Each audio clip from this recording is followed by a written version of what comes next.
Di sini saya akan menjelaskan tentang motivasi dalam organisasi. Di sini ada 4 pembahasan yang saya akan bahas. Yang pertama pengertian, yang kedua kebutuhan tak terpuaskan, yang ketiga teori-teori motivasi, yang keempat teori kebutuhan Maslow's. Poin pertama, pengertian atau mengenal istilah dorongan.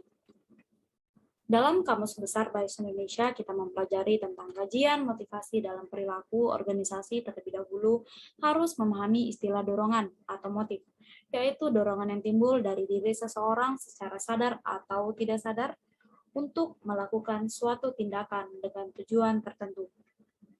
Usaha yang menyebabkan seseorang atau kelompok orang tertentu bergerak melakukan seseorang karena ingin mencapai tujuan yang dikehendakinya atau mendapat kepuasan dengan pekerjaannya.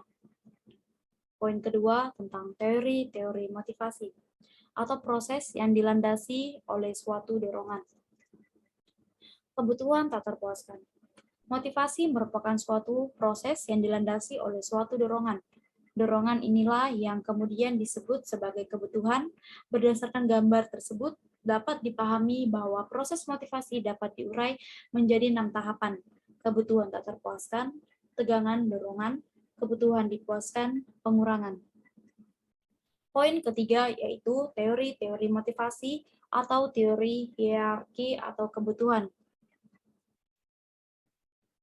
Menurut Abraham Maslow, ahli psikologi tahun 1954, mengeluarkan buku Motivation and Personality, Maslow menyusun sebuah hierarki tentang kebutuhan manusia. Dalam teorinya, ia menjelaskan bahwa motivasi yang tumbuh dalam diri seseorang tergantung pada keberadaan dalam hierarki tersebut.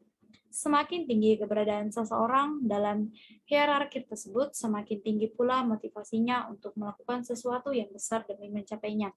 Sebuah prestasi yang dapat membanggakan diri dan organisasinya. Poin keempat yaitu teori kebutuhan Maslow's dalam pendidikan. Maslow's menguji kondisi masing-masing individu dengan menggunakan alat yang kuantifikasi dalam suatu ukuran. Terdapat 3 motif yang dimiliki setiap orang, yaitu sebagai berikut: motif berprestasi, motif berkuasa, dan motif bersahabat. Terima kasih dan selamat malam.